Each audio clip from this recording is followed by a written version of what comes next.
Magandang araw mga kaibigan. Meron tayo dito ngayon na duck. Ito po ay Ano po, is stew. mag-gusto tayo ng pato. Lulutuin ko siya ng Ito ang kanyang recipe. para siyang adobo na ganun.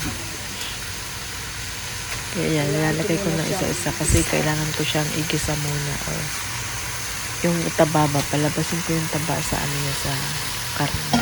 Hindi ko siya nilagyan ng mantika. Kailangan ko na lang palapasin yung mantika. Para yung mantika ng duck lumabas. Ano ko lang siya, fry ko lang siya. Kaya lumalabas na yung pinakamantika niya kasi yung malalaki yung taba. Matagal yung pagluluto niya pero masarap yung pangluto. Yan, lumalabas na yung mantika niya sa pagkakarne. Ayan.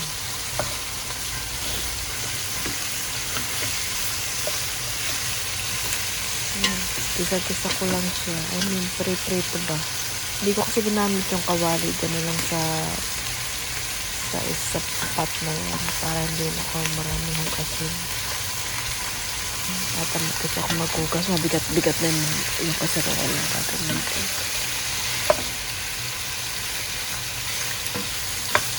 Keep frying pa yan. Hanggang sa mag-golden brown yung mga karne niya.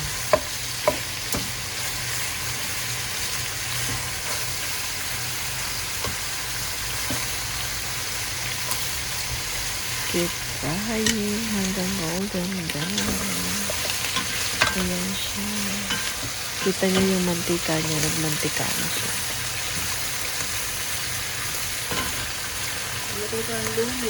Talagyan ko ng luya. Para yung lansa ng duck mawala. Kaya luya ang nilalagay ko.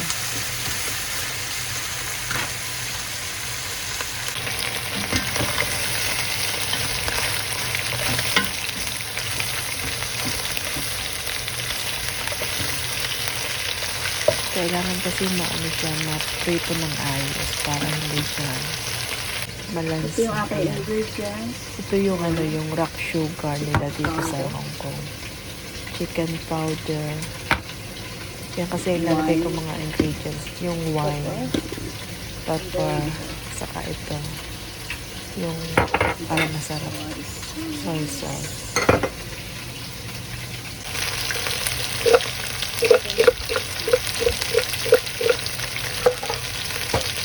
Nilagay ko na yung rock sugar, soy sauce.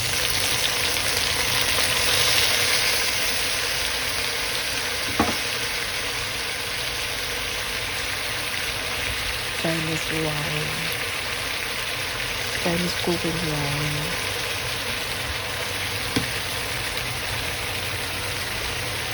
Tapos pepper. White pepper yan.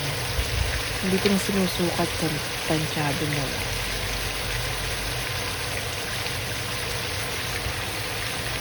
Ayan, yung chicken powder.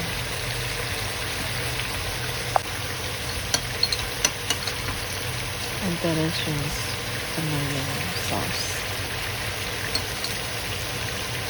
Nilalagay yan sa mga karne. Dito sa China, dito sa madami. Matamis siya. Mix together. Tapos talagay yan. Mix together yung ingredients hanggang sa makisasipan lahat.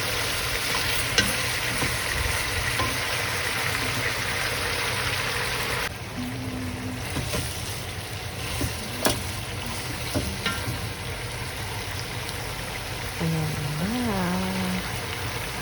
Lalagyan ko na siya ng tubig. Hanggang ibabaw yung karne. Ayan. Kumukulo na siya. Make it boil until it's soft. It smells good. Kailangan ko pa siya magprito ng taro. Nakplag is, binoil ko yan ng 1 hour hanggang sa Try soft na yung natin kung karne niya. malambot na. Kasi Hindi naka-stew. Matigas pa siya. Matagal pa pala to. Siguro mga 1 hours ko itong i-boil. Wala kasi kaming pressure cooker Ano? kaya dito siya sa ano. Medyo matigas Medyo pa ano siya. na, medyo Hindi pa siya na ano na nung tumutusok. tinidor yung meat. Kailangan kasi maging tenderize siya. Yung luya, ang laki. Kayaan ko lang siya mag-simmer dyan para maluto hanggang siya lumambot. Ayan. So, ito ko yan tayo.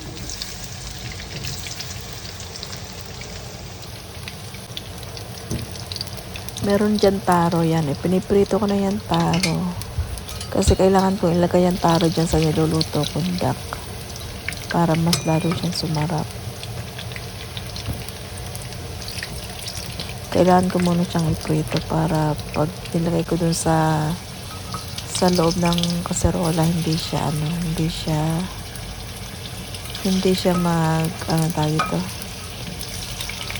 matunaw o lumambot ng sobra. Kaya kailangan ko muna siyang prito ng halfway cook. Alam niyo naman, pinapanood ko lang yan sa YouTube. Mga idea ng ginagawa ng mga nasa YouTube. Kasi dito kasi sa China, mahilig sila kumain ng mga duck na karne.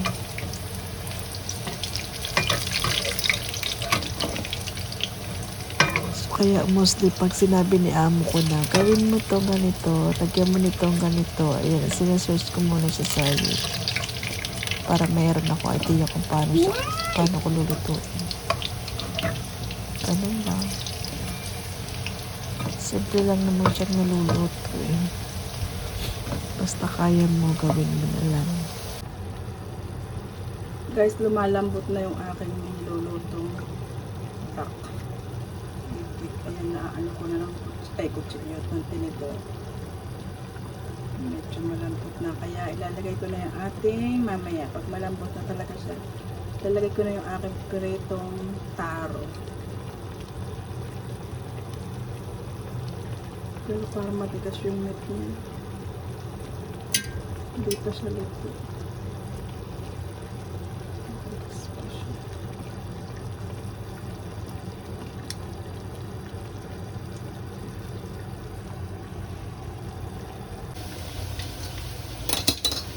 Tapos ilalagay ko na dito yung taro sa aking duck.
Guys, ito na yung aking stew na duck.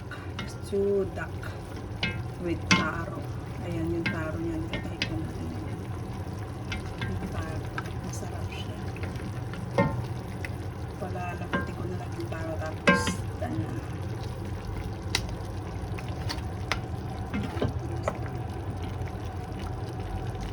Slow cook. Ayun, natulog na yung isa.